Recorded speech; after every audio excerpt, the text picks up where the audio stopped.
Same thing with Kendall living here in Los Angeles. She's a singer-songwriter. This is where she needs to be. It would be way better for me if she lived in New York. Mm-hmm.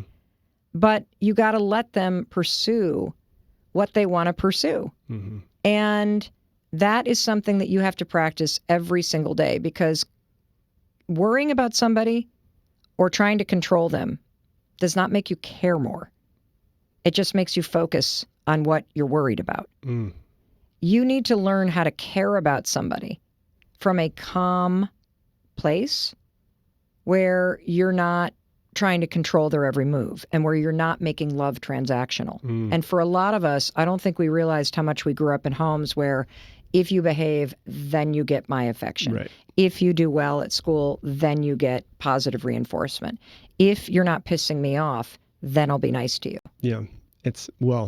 I did a 3-month backpack trip by myself in 2012. It'll be the best thing your daughter's ever done, for sure. Yeah. It's first off, it got me really addicted to traveling. So that was a Yes. good thing about it. But the thing that I love most about what you just said is I have a really good friend, and his mom, I have lots of different friends, and sometimes I can see how parents will try to control their children outside of the house based off of fear. Like some of my friends, they're like, my mom, and people write into me and send me messages. She'll send me all of these fear things every single day and try to scare the shit out of me as me trying to protect you is kind of the lens that they try to say it through. And it's a lot of fear. And then I have my best friend, his mom says all the time, she's like, my children didn't come to the world for me, they came through me.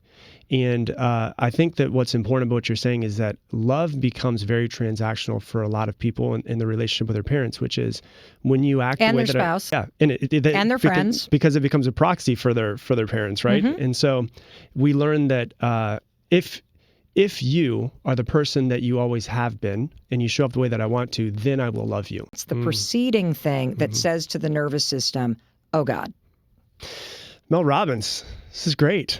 Thank you for sitting down. Thank you for showing up. And I want to I want to recognize you for your authenticity and everything you're putting out into the world. I really truly do believe that the stuff you're putting out there is changing the world, because I think that the thing that I've tried to do since I started the podcast is be as real as possible, because I didn't want to talk about my father's death for a really long time. And Why? Because I was just ashamed by having an alcoholic father. Like I remember him showing up to basketball games and baseball games drunk, and I would just be like, there he is again. He's drunk. And I was ashamed to have that. He passed away on a Thursday. I went back to school on Friday. I'm sorry, I went back to school on Monday. And I didn't tell anybody about it because I was just so ashamed to have an alcoholic father. And when I started the podcast, I realized that if I was going to have real, true connection with people and people were going to listen to me, I had to share all of my shit and I had to tell them. And I think there's a lot of people out there that want to present as if they have it all figured out and they're all perfect.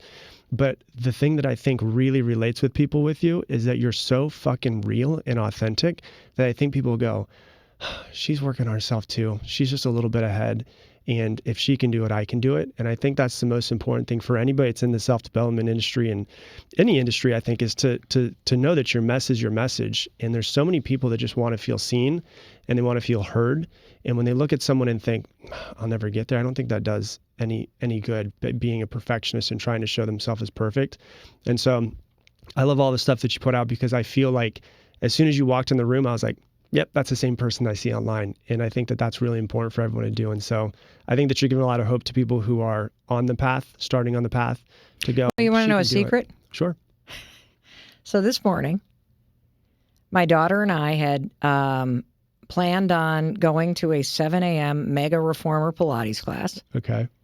And we had signed up, and I flew in last night, and we went out to dinner with her roommate and her roommate's mom, and we had just a fucking great time. And halfway through dinner, after 2 espresso martinis, I ate half a gummy with my daughter. And we just, which like, are "Fuck legal Pilates." here in California. No, we were planning on going. Oh, you're still going? Oh, after? wait, yeah, Okay. we were. And then the alarm rang this morning at 6:15. And I was laying next to my daughter in her apartment with no air conditioning, sweating like a human furnace. And I rolled over and I said, Ken, you want to go to Pilates? And she's like, no. And I said, me either. Yeah. And we hit the snooze button when we went back to bed. Yeah.